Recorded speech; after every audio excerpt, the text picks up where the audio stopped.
Hey, you guys. I'm Stacy Stegman. I know most of you.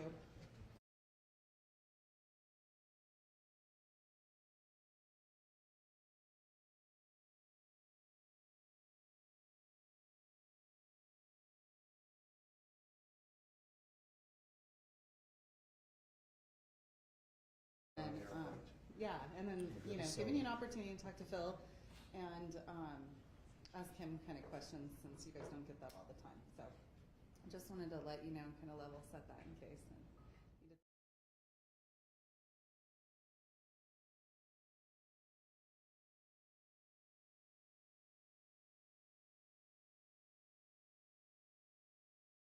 Well, thank you for being here. We appreciate the time you're taking to be here. We've got some members of our team here, and if we get some questions that I may want to call on them, specifically operations, our capital program, things like that. So I wanted to talk just a little bit about some of the things that's been going on. I'll start with passenger traffic. For the first half of this year, we've served a little over 32,000 passengers, and that is a forecast. That forecast is about 69.8 if you project that over the entire year. So that would actually be slightly above where we were in 2019. So we are really tracking towards that, and my thinking is that we'll have the final year's number in maybe first quarter of next year, but we are tracking pretty close to where we were in 2019. The holiday passenger traffic for Thanksgiving, we had almost 600,000 passengers, 590,000 to be exact, through the checkpoints, and that was a 12.2% increase over the Thanksgiving holiday period of 2021. The busiest days, as you can imagine, was Tuesday, November 22nd, and Wednesday, November 23rd.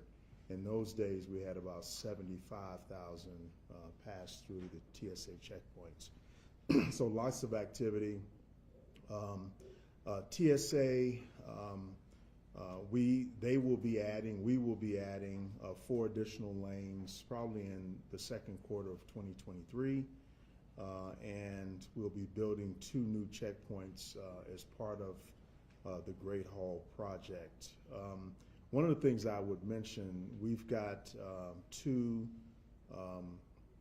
new lanes out here on the south end, and if you go out, you can see those.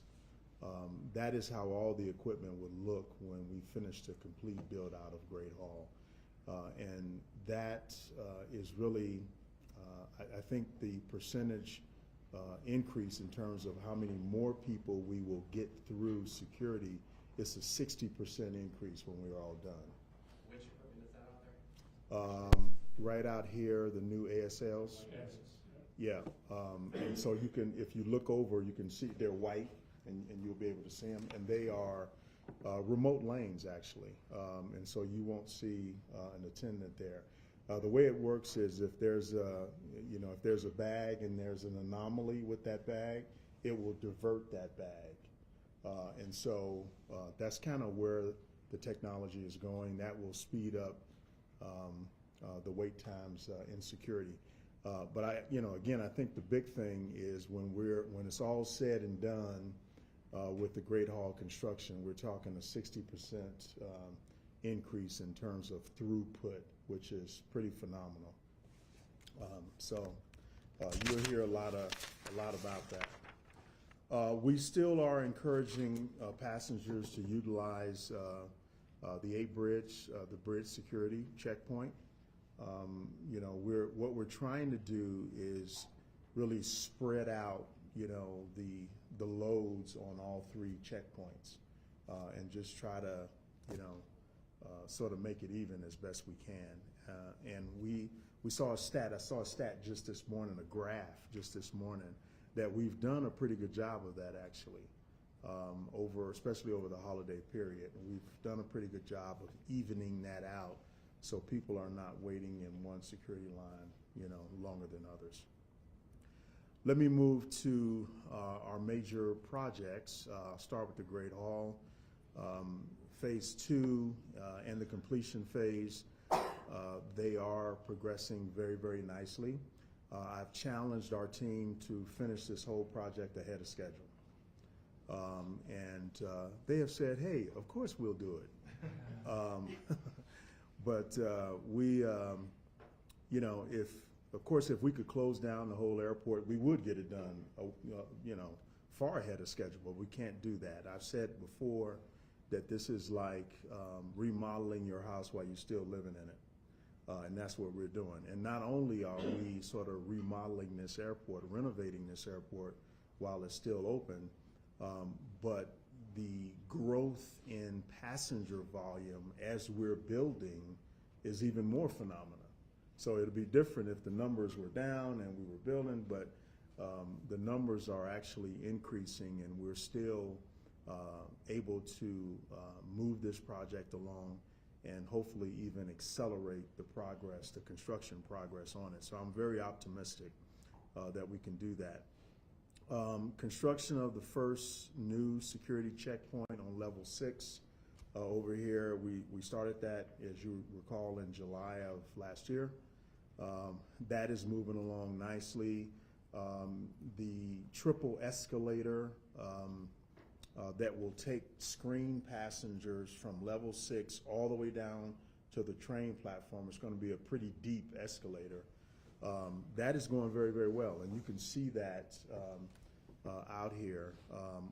We're installing these 3 escalators because we need them to accommodate the increased and larger passenger volumes expected in the coming years. So that is going in very, very quickly, and we'll keep you posted on that.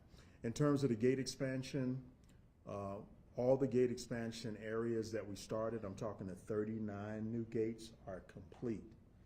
They're done. We did it within the City Council approved capacity, and so all of that is done. It's going to increase gate capacity by 30%. And so it's a huge, huge thing to construct all 39 of those new gates, especially at the cost that we did it at. I looked just last week, and I saw another airport back east are building 10 new gates at $4.3 billion. 4.3 billion, and we were able to do all of our gates at almost half that. And of course, it's different years, and we got supply chain issues and all of that, but I'll take our budget of, 2.3 or something like that. I'll take that. So it's a huge accomplishment, and our teams have really worked hard on that. We've improved our passenger experience. We've got the outdoor decks. We've got comfortable seating choices. We've got charging stations. We've got nursing rooms. We've got pet relief areas. We've got new dining and shopping options, and we've got more on the way. You don't open up 39 new gates without opening up some concessions. And so we are working hard on concessions. We will have many new concessions coming next year in those new gate areas. And I'll talk about some of the concessions that have opened up this year as well. In terms of additional gates, we've got the ground load facility. This ground load facility will be on Concourse A and will be Frontier. And so these are going to be 14 new gates, additional gates over and beyond the 39, 8,000 square feet maintenance facility, and we are looking to complete those 14 new gates ground load, where you can load and unload from the front and the back of the plane, and you've seen that at other airports. But we're going to complete that in about 15 months. we're blowing and going on those as well. So, you know, early to mid 2024, we anticipate being done with those. In terms of the runway work, we've told you that we are doing our due diligence or studies on a 7th runway. Now, these studies, they could also determine that a 7th runway is not needed, or it could determine that a 7th runway is needed. So the idea behind this is determine where we are to work in partnership with the Federal Aviation Administration, include public input, and we expect for this planning process to be completed next year, sometime next year. At the same time, we're looking at how we can optimize our existing 6 runways. So we're doing both. And the environmental process, you know, a lot of people say, well, where's the 7th runway going to be if you do one? That's what the environmental process is for, to determine where that should be if we need one. So we're working hard on that. Baggage handling system, we added oversized bag capacity at 2 of the checkpoints. We received $60 million out of the new bipartisan infrastructure bill. That was the first tranche of that bipartisan infrastructure bill dollars, the first tranche where the FAA or USDOT put out what's called a notice of funding opportunity. That notice of funding opportunity was released in March of this year. Typically, USDOT gives you about 30 days to apply for the funds that's coming from the discretionary grant pot. We applied for that, and we received the largest single grant in the country, $60 million, a little over $60 million to help build or rebuild our baggage system. So we are moving on that. There's a second tranche of bipartisan infrastructure dollars. That notice of funding opportunity went out in October, September? Yes, September. And we applied for that, and we are waiting on word to see where we end up. Hopefully, we will know sometime in February or March. In terms of staying on the infrastructure piece, Pena Boulevard, we are conducting a transportation and mobility study to understand the existing and future traffic patterns. And you will notice that we improved Pena Boulevard inbound. We finished that project on time, on budget, earlier this year, or maybe it was late last year. And so now we are doing a study to determine what the future traffic impacts will be. One of the things I will say is I asked our team to give me a plan to tear down the toll plaza. I think the toll plaza it doesn't look good. So I was looking for a word for that. Doesn't look good. You're talking about the one that's currently in use right by the economy lots? No. I'm talking about old one. the old one Oh, gotcha. that you had to pay your parking going out, Yeah. you know, 15, 20 years ago or whatever. The original one. The original one. Yeah, it was only around for a little bit. Yeah, so I want it gone. It serves no purpose. We've had a couple of thefts in there. The reason that's important, other than we want the entrance of the airport to look a lot better, you know, and I think it can without that toll plaza, is, you know, in the future, if that's not there, we can straighten out Pena. Because Pena goes like this around that toll plaza. The idea would be to if we remove that, to straighten out Pena and do some other improvements, and I think it would enhance the customer experience, you know, as people are, you know, driving down our Pena driveway, that 10-mile driveway that we have.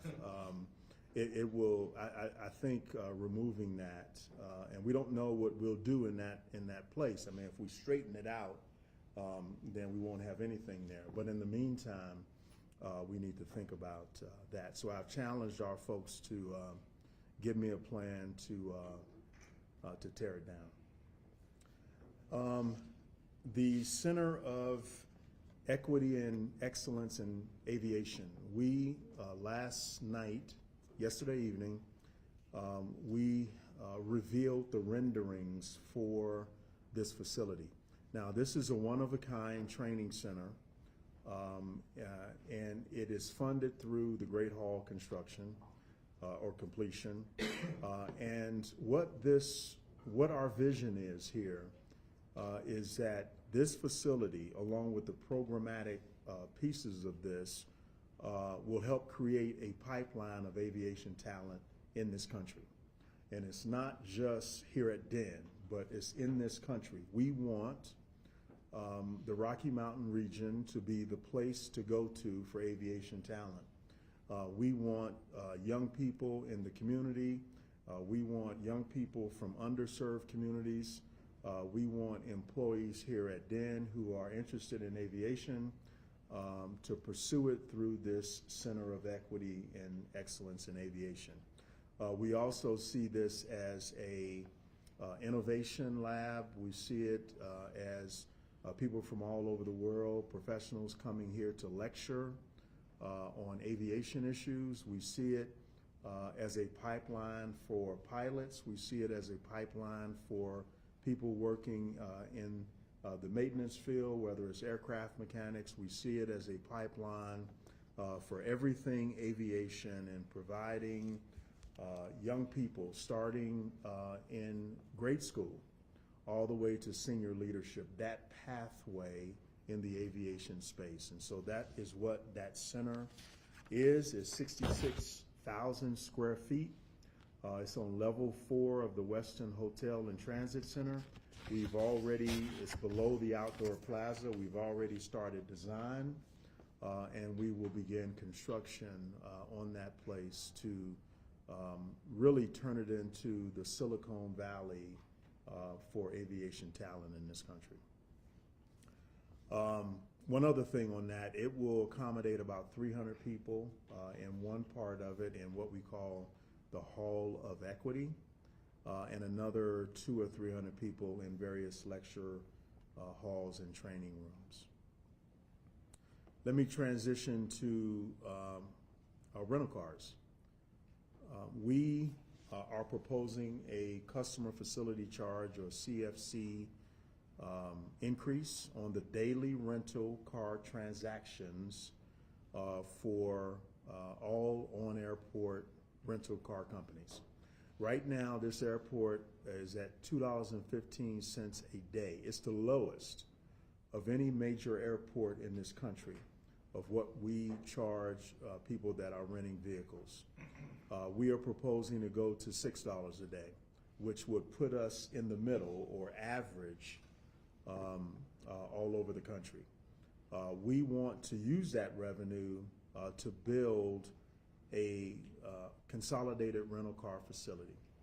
A consolidated rental car facility that will be a one-stop shop for rental cars, all in one location, all in one building, all in a building that is covered with increased customer service, efficiency, sustainability.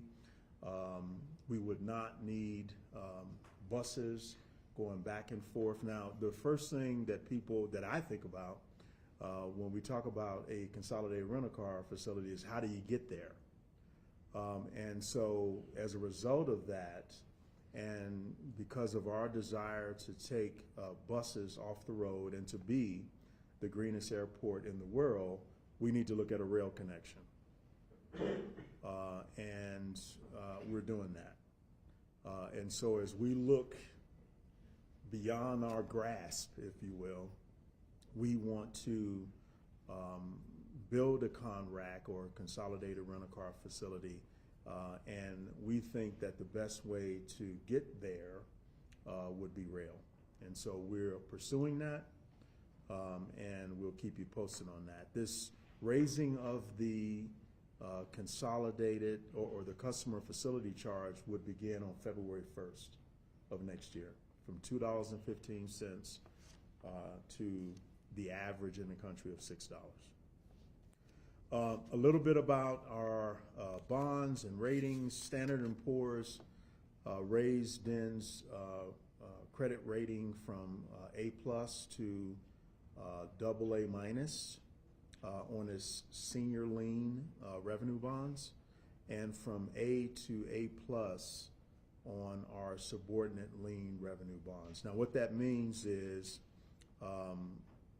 they see a strong recovery here, after the back to pre-pandemic levels. I think they also see our plan and our strategic plan and Vision 100 and how we're executing that. And so we're happy to report that news. We've issued about $1.8 billion in new money, and this is to fund our capital improvement plan. We have a 5-year capital improvement plan, and this is to fund the beginnings of that, especially the first year of the capital improvement plan, which is 2023, which I believe we would need about $700 million or so to fund those projects in the first year.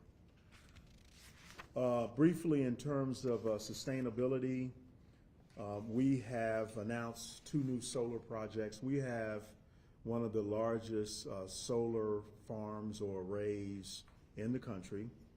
The first one is something called the Solar 8 project. It's currently under construction.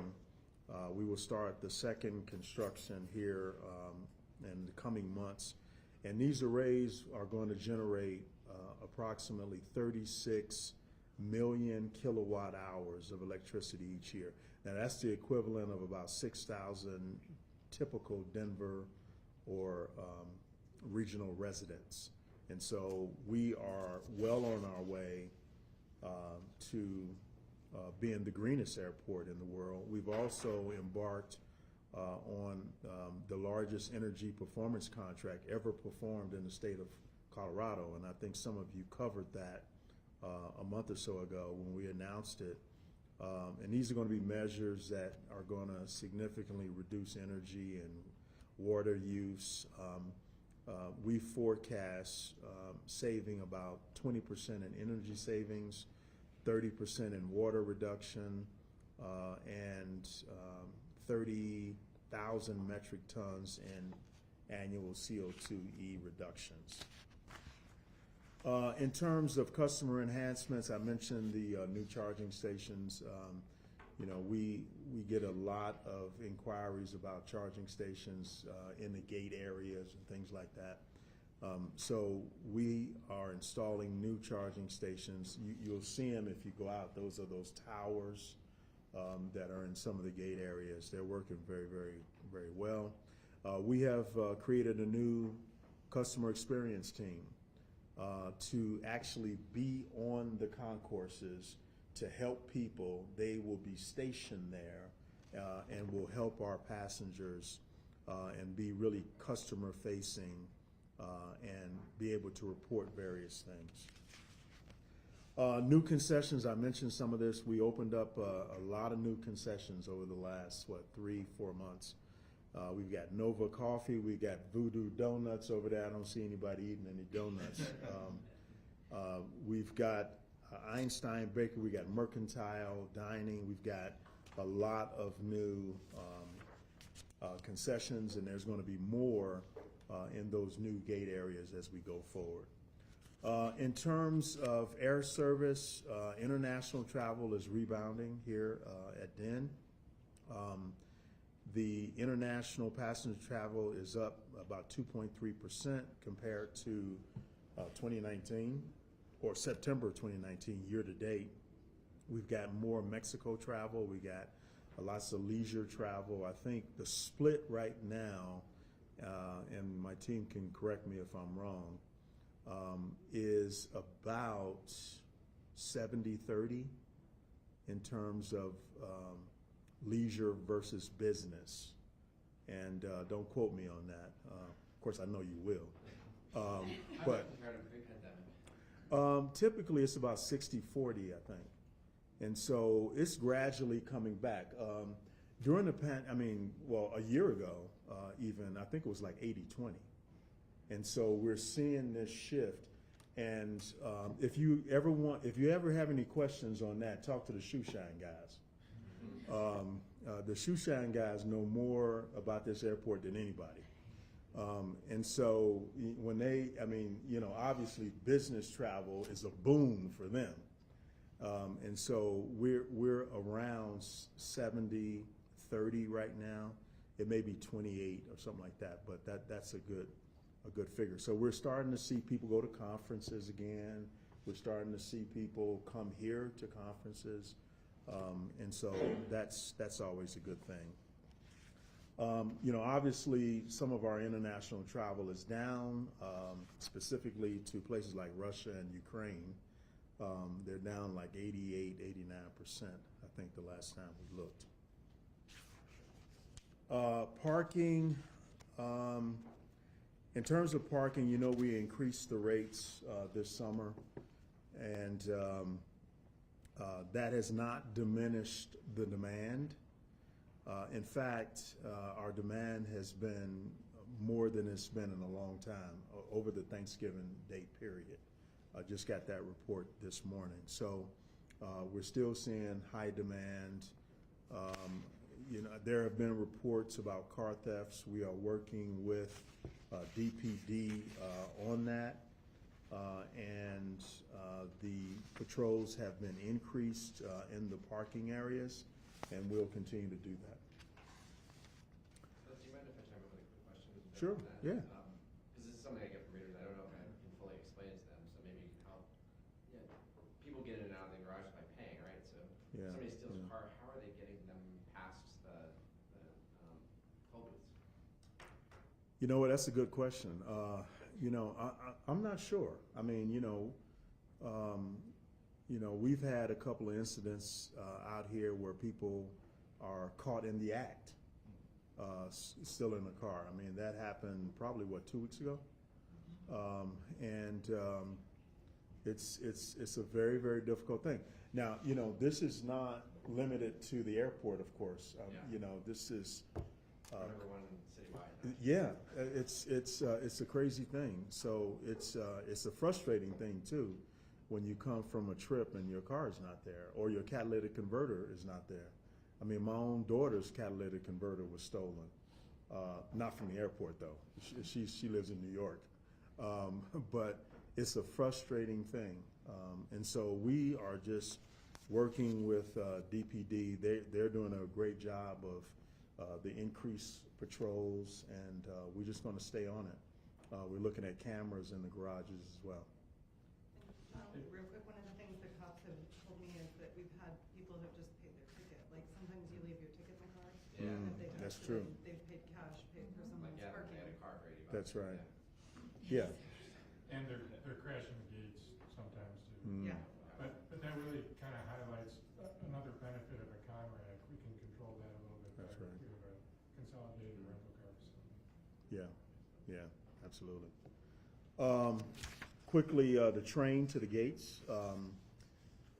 We have ordered 26 new cars, and 22 of those will arrive next year. Some of them are arriving in February, I believe. 16 of them, I think, are arriving in February. Now, once they arrive, we're going to begin to retire the original cars. We've got cars here from 1995.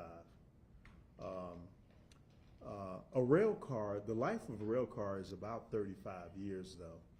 But I don't know if you can, in terms of our train cars here, I think they are used even more than transit rail cars, to be honest with you.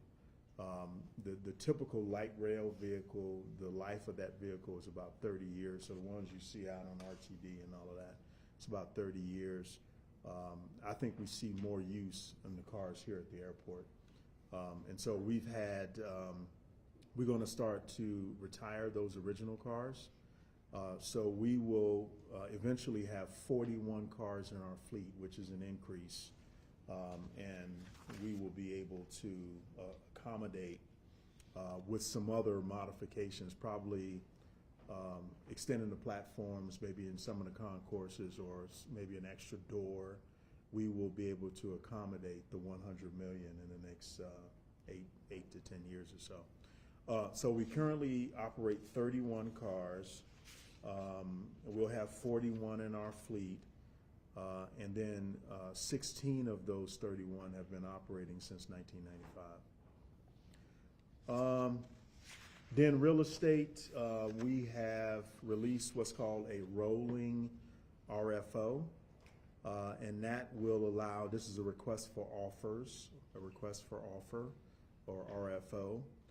That will allow developers to submit on a continuous basis development proposals to us that we can evaluate.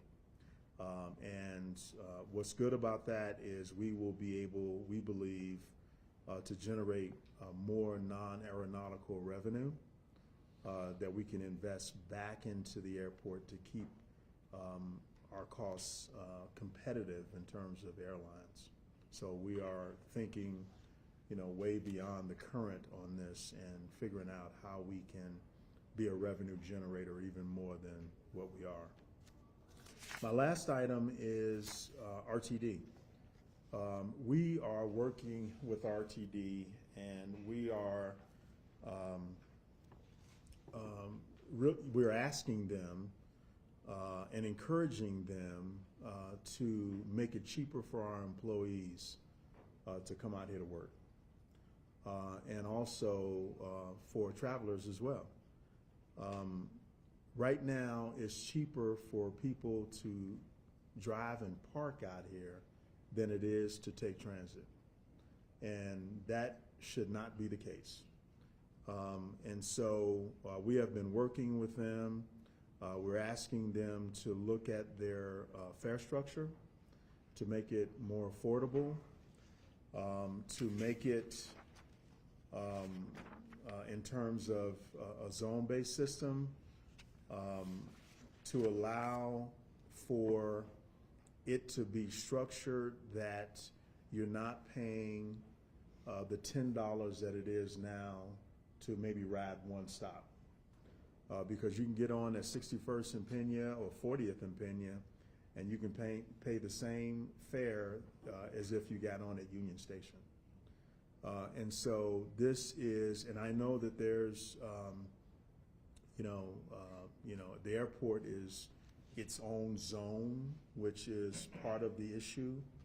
But I think about our employees and the eco passes, and especially the small businesses. The smaller you are in terms of a business or a concession, the more you pay under the eco pass scenario.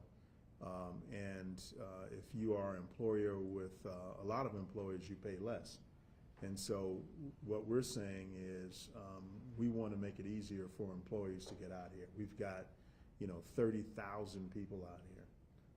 And so we're thinking about them. So we're working with RTD. We've been working with them to see if we can make that happen.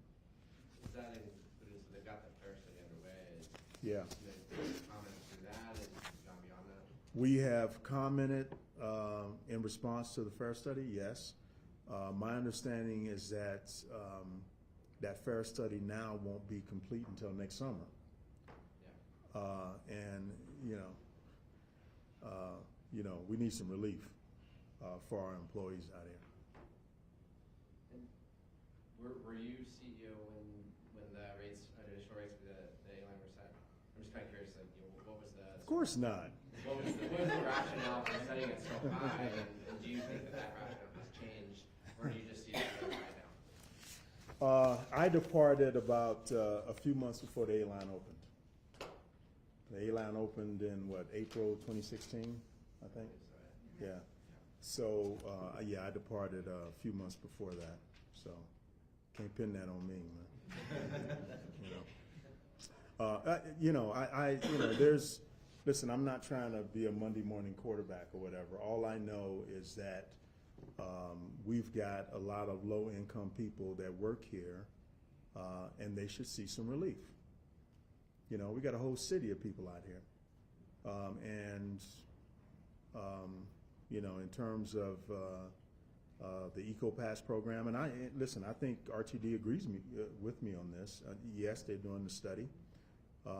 And so what we're saying is, can we be sort of the master employer, and can we make distribution to the entire airport ecosystem, which will make it cheaper for everybody out here instead of each individual business having to do that. And so that's all we're asking for is, hey, listen, we are willing to take on that role, and trust me, it is not an easy thing, to be the facilitator for this whole airport, but we're willing to do that for the benefit of our employees. Under the current system, would that result in a per head savings if you do that as opposed to each concessionaire? Oh yeah, it would be a tremendous savings. It would be a tremendous savings for those small businesses that have 10 employees that may pay $1,000 a year. That would go down to, I think, about $500 a year, or maybe I think it was $600 a year from, I think it's $1,200. So yeah, I mean, we're willing to take that on for the benefit of the folks that work out here every day. All right, that's all I have. We'll open it up to any questions that you might have. If I can't answer them, I'll pass them on. Yeah, when you said the 60% increase in throughput, Yes. Can you kind of just describe, is that like 60 people will get through security 60% faster?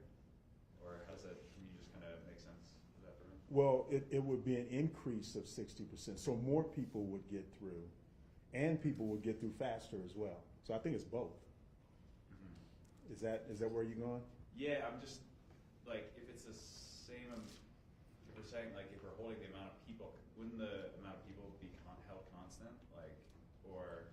No, if you're getting them through faster, and I'll ask Dave, who is our operations guy, to chime in on this.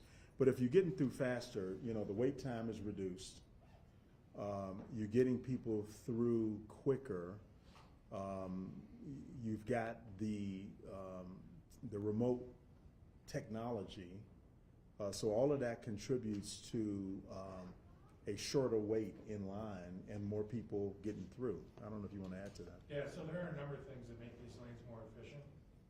One of them, Phil mentioned earlier, was if a bag alarms, this lane has the ability to divert that bag off to the side and the rest of the bags continue to go through.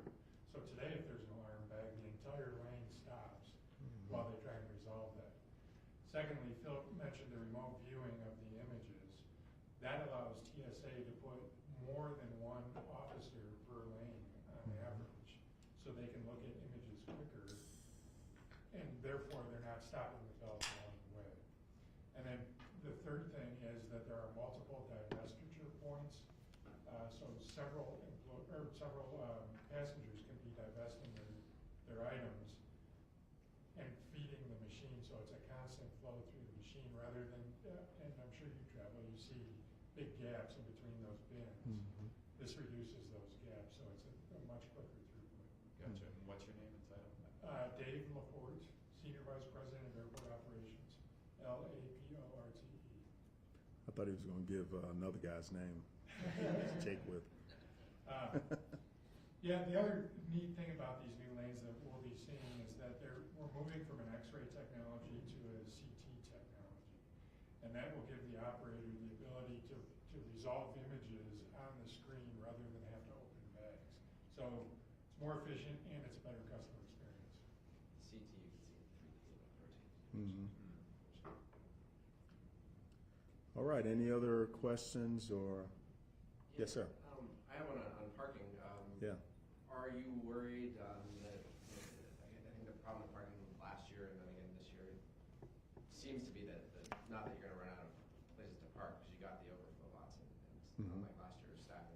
Yes. You can run shuttles from Mhm. what I've been told. But people like their optionality, right? Like, so some people really like to park in the garage, or they really like to Yeah. park in Mhm. something they can walk to the terminal. Mhm. And they may not have that option. Last year, there were some times when they got full during the holidays. Yeah. What does the long-term solution to that look like? To just parking in general? Yeah, yeah. We've been thinking hard about that because, you know, when we hit 100 million passengers, which we will, you know, there's the obvious things, right? We're trying to move people to the A line. That's number one. We want to increase that mode share. That's one. We're going to have to look at additional parking options, and so that is part of our plan. I mean, we think we'll hit 100 million passengers in the next 5 to 8 years, maybe 10, and so we've got a little time to figure that out. But it's definitely going to be a challenge for us if we hit 100 million sooner rather than later. So we got to think about that, whether it's more off-site or remote lots or something like that. But we're thinking about that. We know it's an issue. And the 39 new gates, when did that project start? That project started probably about 2 years ago, 2.5 years ago or so. Yeah. So we're happy that we have been able to finish it on time and within the city council capacity authorization. Yeah, it's beautiful out there. You all have been out there and you're getting your steps in along the way. So you can't beat it. I flew into the very last gate on C, Southwest, coming back from LA last weekend, Wow. and timed it, including a bathroom stop. It took 11 minutes to get to the. Oh yeah, that's cool. You're in pretty good shape. I was You saying, ought to it be may able to take do some it. people longer. Yeah. No, it does. It's a nice walk. That airport back east that you mentioned, which one was that? I can't remember which one it was, but you probably can do some digging. The Conrack idea. Yeah. That's really fascinating to me. Mhm. There are lots of extra. There's lots of extra room on the transit center platform. Yeah. Is that part of your thinking that people might board a intra-airport train there, or Well- are you thinking another? Well, I mean, we're studying some things. We're studying 2 potential sites for Conrack, and then we are The studying facility itself. for the facility itself. We're looking at 2 sites, and then we are sketching out the alignment from both of those. We don't want to crowd out the A line, so not sure it would go there. We need to think about it. The A line is sort of a whole nother kind of thing. So we don't want to crowd out that, and we need a place to land, obviously, here at the terminal. So we're thinking that through, and we'll be able, maybe the next briefing, we'll be able to share that with you. We don't know just yet. Is there a rough timeline yet for the Conrack project? Well, I mean, the first step is to increase the fees, which we will start on February 1. The good thing here is that the rental car companies are fully supportive. We've met with them. I've met with them personally. And they have actually been pushing for this airport to do this. Because when you think about the convenience of a one-stop shop, it's pretty incredible. You've been to Conracks all over the country. San Francisco has a big one. LAWA is building one now. LAX, they're building one right now. And other airports, Midway Airport in Chicago has one. I mean, these things are incredibly efficient, and they are incredibly, they enhance the customer experience exponentially. And so I think that if we're already a great airport, but if we are to become an even greater airport, we got to have a Conrack. We got to have a Conrack. When you talk about 100 million passengers and and you talk about the weather that we get here and the hail damage that we get here, and as Dave talked about, you know, the theft problems, and I mean, all of that sort of goes away if you have a consolidated rental car facility that is covered, that, you know, that is, 5, 10 floors, which some of these things are humongous. So we think that's where we need to go as an airport. You mentioned being a great airport. Obviously, you're looking at macro view. Passengers, they don't care how many people are going through. They're just going to their flight, right? Yeah. And some of the new facilities are really fantastic. I still hear a lot of complaints, though, including from my own editor, Yeah. That the faucets don't work in the old bathrooms. Yeah. Very often, they're falling apart Mhm. or malfunctioning. Where does the AIM and Mhm. maintenance stand as far as getting a handle on that, and things that passengers see, like the escalators down? I know the Mhm. contracts have been re-upped for that and Yeah. more stringent, but Yeah. when are they going to make sure that, or when are they going to know that the faucets are going to work even in the old bathrooms? Well, I think that, listen, we're not where we want to be, but we're not where we were. And so we have made taking care of what we have a pillar in Vision 100. And we did that for a reason, because it's a priority. And so, what I think you will see now is an improved asset management program. I've heard the story about the water faucets. And yeah, I'm sure maybe some of them are out, but we are putting customer experience people on the concourses, so when these things go out, they are there and they know these folks will be stationed on the concourse, whether it's 4 or 5 of them or whatever. And so these things will happen, but the true test of good customer service is how quick do you know that water fountain is out? And if I know it's out, within 5 minutes that it goes out, or 5 minutes that it's reported, and I have someone there to fix it within an hour, that's the better metric in my mind, right? And so that's where we're trying to get, and that is why we're putting these customer experience people on the concourses. Yes, we have the CSA app where you can do all of that, but I want people, when somebody drops a piece of paper, I want a customer experience person reporting it. And somebody picking it up like in a minute. So. What would you say is like the main or biggest complaint that passengers have as they're going through Denver Airport? Security, the wait times. Yeah, the wait times, and so we're addressing that, and we just talked about. I mean, that usually is the biggest thing probably for any airport, but we're addressing that. I think a close second is bathrooms probably. My daughter told me this. I mean, she's got twins, right? And she says, "Pa, look, when I go to the airport, I'm looking for 2 or 3 things."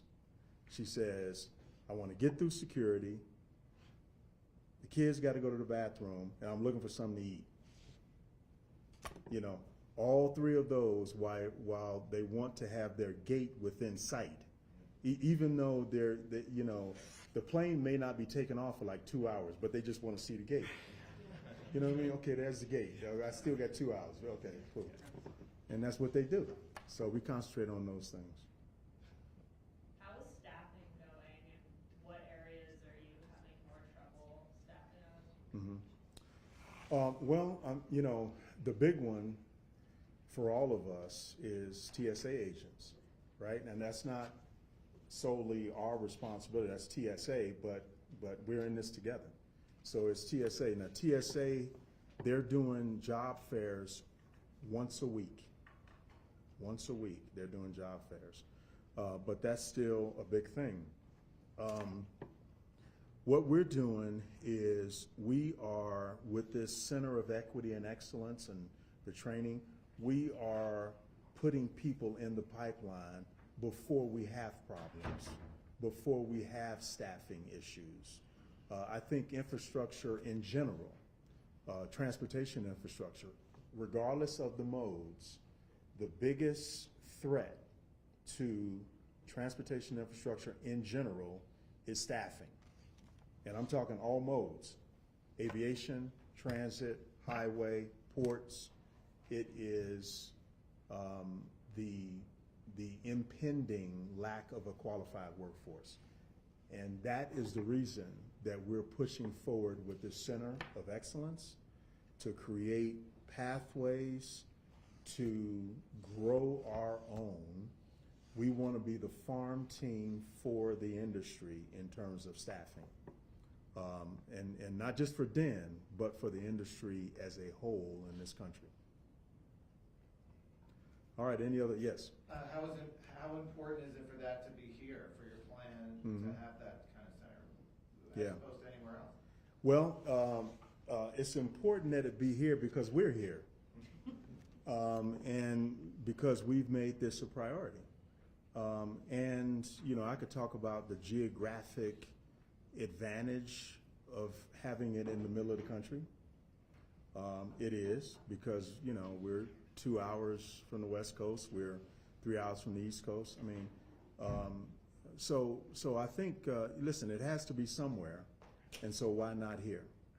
And so we're building it. It is a void, as we see it, in terms of a leadership void, and we're stepping into that void. We can't wait for nobody else. I've seen sort of two strains, and correct me if I'm wrong, with the CEA. One being, as is in the name, to kind of create a pipeline for aviation-related careers. But then there seems to be a very heavy dose or focus also on kind of MOWBE and disadvantaged businesses. Yes. And why couple that with that? What does that have to do with it? That seems more like a construction industry. Because when you think about the minority business side of this, we believe that it generates and increases generational wealth in underserved communities if minority businesses can win contracts. And the thought is, and the expectation is, that if those minority, women-owned, veteran-owned businesses do well, that they will hire people from those underserved communities, thereby increasing wealth in those communities, generational wealth. And so the idea is not just that minority firms, women-owned firms, veteran-owned firms get work, because getting work, they could be subcontractors or whatever. We want to see them get prime contracts.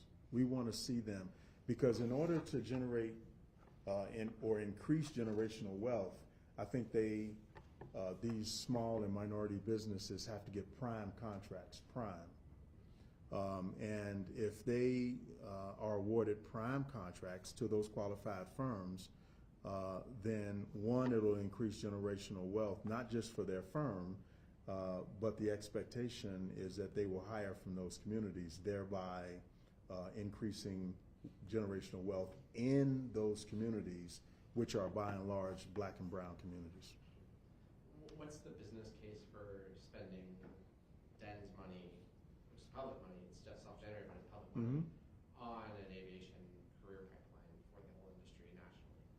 Well, first, I mean, I said nationally, but obviously we need folks here too. So this is for the benefit of Denver International Airport first, with a residual benefit to the entire country.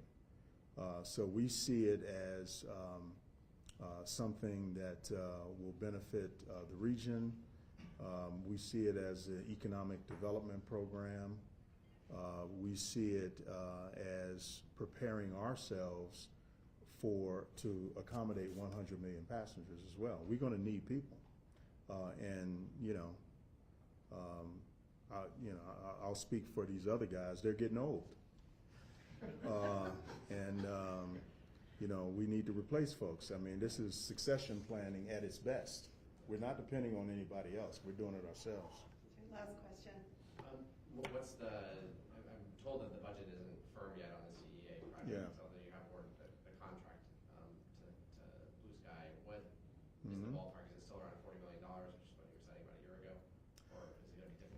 You know, we have said $40 million.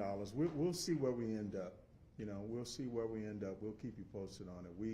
What we don't want to do is build something that's you know, halfway. This has to be worthy of you know, what we're doing, and it has to be you know, a place that people can come to and learn and all of that. So we'll see where we end up. All right. Thanks, everyone, for coming today. All right. Right on time. Yeah. Take a donut with